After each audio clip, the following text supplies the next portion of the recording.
Over hundreds of years of firearms history, the magazine and cartridge has developed to make a little package that can reload a lot of firepower very quickly. But in order for you to get onto the range, you're going to need to load your magazines. These magazines from Glock come with a Glock thing to help you. We'll go over that next. But if you don't have that, it's easy. You take the bullet, put it in the front part of the magazine, press it down, and then slide it to the rear. So now we have one. The next one goes in the front of the magazine, press it down, slide it to the rear. It's not uncommon when we go to training classes. We'll shoot 500 rounds in a day. And that's a light class, you know, that's a lot of instruction. If we're just range time, bullets go quick. All right, cool, it's full. Now notice on these magazines, you have a hole in the back that you can see how many rounds you have left. These are 15 round mags, some are 17, 33 round, whatever it is you want. It still has that opening in the back that allows you to see how many rounds are left. This is a Glock pistol. It's a Glock 19. It's pretty common, $500-600, super reliable. That's why we recommend these as one of the first pistols for people to get. Of course, as you gain experience, as you gain training and knowledge, you can get whatever you like, whatever fits your budget, whatever fits your hand, whatever makes you happy. But the way it works, check out these parts. Now this is definitely unloaded. And the way that I check that is by racking the slide to the rear, pressing this lever up. That's your slide lock lever. That's going to hold this back, and it allows you to look into the chamber of the gun with your eyes and also physically stick your finger in there. I know that there's not a bullet in there, and sometimes you will hear the direction load and show clear. This is what they're asking for, or unload and show clear, right? So the magazine is out of the gun, there's no bullets in it, the slide is locked back, so I'll drop the slide and then I'll pull the trigger facing in a safe direction. Now notice that this trigger is depressed to the rear. There's no way this gun can fire. This gun doesn't cock itself and then shoot. We have to manually manipulate it for it to then work. So from here, I'm going to load up now. And the way we want to think about this is, so if we're holding the magazine on our side, we pull the magazine out in this fashion. See how my finger fits on to the bullet in the front? And then the palm of my hand fits supporting the rear. So when it goes into the gun, I'm doing it up here.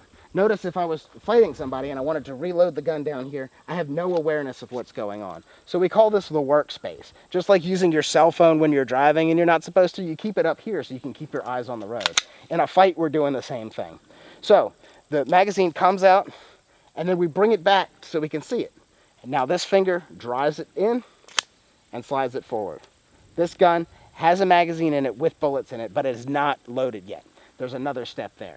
Before we go into that, I want to talk about this. You'll see some people try to load it like this.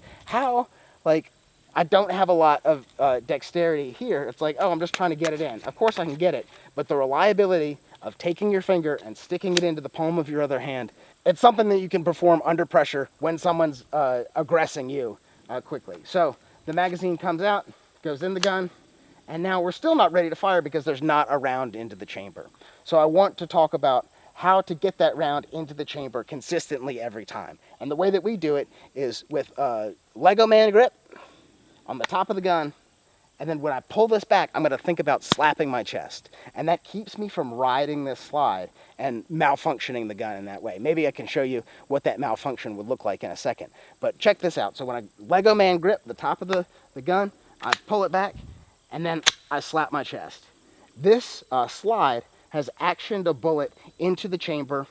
So now when I pick up my sights onto the target, it's really important to be safe. And think about when you're pulling it, there's an invisible line that goes through the gun and back to your chest. That's the line at which we pull the trigger. We want to pull it slowly and to almost surprise us. Not to actually surprise us, because we're in charge of the pistol. We decide when it shoots.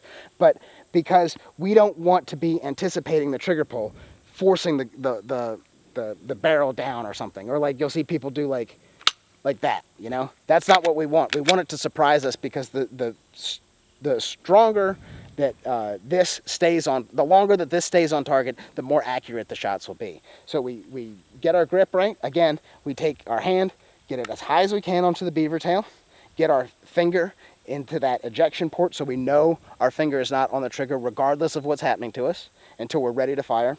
And then this hand eats up all that extra real estate. So our thumbs are pointing at our target first. So we can just shoot from here without actually picking up the sights on the way to picking up the sights out there. Obviously aiming the pistol in the general direction, but we want to shoot what we're aiming at. And the way we do that is by using the sights of a gun. There's lots of fancy red dots and stuff, but this technology has been around for a long time and will continue to be around for a long time. So let's talk about sight alignment and sight picture. When I aim the gun, we have this front post and this rear notch sight. And you'll hear the phrase, equal height, equal light. That's what we want to focus on when we push the gun out to the target. This front post will fit nicely into this notch, and there will be equal height from this one back to this. So we're not like, it's not like a jagged mountain, like your front post is way higher or your front post is down low. It's equal height at this level, and then equal light, where there's light on this side of the post, light on this side of the post, or no light depending on how your sights are. But equal height, equal light, that's how I like to show it, is with this V and a finger. So we want to get our sights looking like that. Equal height, equal light with the target that we want to shoot behind it. And then we're going to go and press that trigger as slowly as we can to the rear. And then when we shoot the shot, when we break the shot, we're going to hold the trigger back.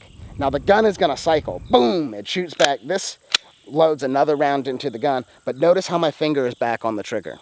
That allows me to slowly release it, and faster with time, till we hear that predictable wall, that click. That means we're ready to break another shot, and then I can, boom, again.